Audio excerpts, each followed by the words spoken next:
Hi friends, நம்ம lunch box recipe பார்க்க போகிறோம். மதியத்துக்கு இந்த மாதிரி செஞ்சு பாருங்கள், செம்ம டேஸ்ட்டாக இருக்கும். டக்குன்னு பண்ணிடலாம். ஒரு குக்கர் எடுத்துக்கோங்க, அதில் 2 டீஸ்பூன் எண்ணெய் ஊற்றிட்டு 1 ஸ்பூன் நெய் ஊற்றிக்கோங்க.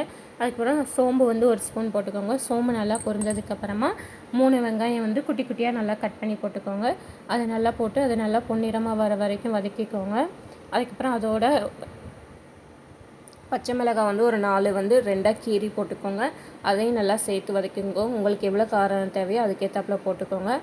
அதுக்கப்புறம் 6 தக்காளி குட்டி குட்டியாக கட் பண்ணி போட்டுக்கோங்க. கட் பண்ணி மிக்சியில் போட்டு நல்லா ஒரு சுற்றிட்டு நல்லா பேஸ்ட் மாதிரி அரைச்சி எடுத்துக்கோங்க. அதை இந்த வெங்காயத்தோடு போட்டுக்கோங்க. அப்புறம் தக்காளி ஸ்மெல் போகிற வரைக்கும் நல்லா விட்டு கிண்டிக்கிட்டே இருங்க. கீழே பிடிச்சிடக்கூடாது. நல்லா விட்டு கிண்டிக்கிட்டே இருங்க. அதுக்கப்புறம் இதுக்கு மசால் பொடி போட போகிறோம். மசால் பொடி 1 டீஸ்பூன் மஞ்சள் தூளும் 2 டீஸ்பூன் மிளகாத்தூளும், இந்த 2 மட்டும்தான் போடுறோம், வேறு எதுவும் போடலை. அப்புறம் மசாலா ஸ்மெல் போகிற வரைக்கும் நல்லா வதக்கி விட்டுக்கிட்டே இருங்க. கேப் விட்டு நல்லா வதக்கி விட்டுக்கிட்டே இருங்க. அதுக்கப்புறம் ஃபஸ்ட்லேயே 1 கப் அரிசி ஊற வச்சு எடுத்துருக்கேன். அரை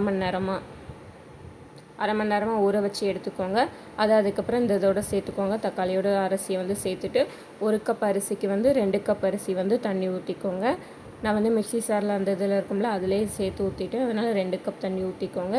தண்ணி ஊற்றிட்டு இதுக்கு தேவையான அளவு, சாப்பாடுக்கு தேவையான அளவு உப்பு போட்டுக்கிட்டு நல்லா மிக்ஸ் பண்ணி விட்டுக்கோங்க.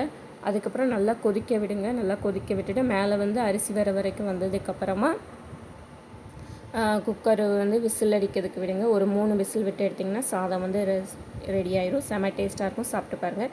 இதே மாதிரி இந்த சேனலில் வீடியோ பார்க்க சப்ஸ்கிரைப் பண்ணி லைக் பண்ணிவிட்டு பாருங்கள்.